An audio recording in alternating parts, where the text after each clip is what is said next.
அஜித் அவர்கள் வந்தால் இதை விட கூட்டம் அதிகமாக இருக்கும், ரஜினிகாந்த் வந்தாலும் கூட்டம் அதிகமாக இருக்கும், ஏன் நயன்தாரா வந்தால் கூட கூட்டம் அதிகமாக இருக்கும் அப்படின்றாங்க. இதெல்லாம் எப்படி சார் இந்த விமர்சனத்தை எடுத்துக்கிறீங்க? வரல, நீங்கள் வந்தால் தானே பேசணும், வந்ததைத்தானே பேசணும், வராததை எதுக்கு பேசுகிறீங்க?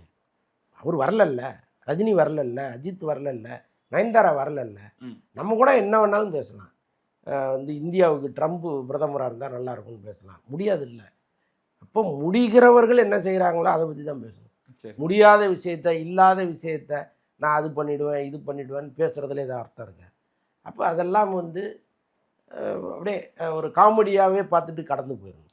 வடிவேல் அவர்கள் கூட இதுக்கு முன்னாடி ஒரு பிரச்சாரத்துக்குலாம் வந்திருக்காருங்க. வடிவேலுக்கு வந்து இதை விட கூட்டம் சேர்ந்துருக்கு அப்படின்னு அதை மேற்கோள் காட்டி பேசுகிறாங்க சார்.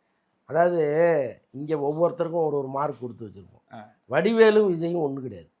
இப்போ அஜித்தை சொன்னால் கூட அதில் ஒரு நியாயம் இருக்குது. ஏன்னா அஜித்தினுடைய காம்படிட்டர் விஜய், விஜயினுடைய காம்படிட்டர் அஜித், அதில் ஒரு நியாயம் இருக்குது அவர் வந்தால் கூட.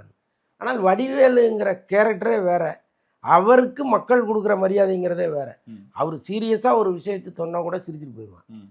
ஆனால் விஜய் வந்து சிரிச்சுக்கிட்டே ஒரு விஷயத்தை சொன்னால் கூட சீரியஸாக எடுத்துப்பான்.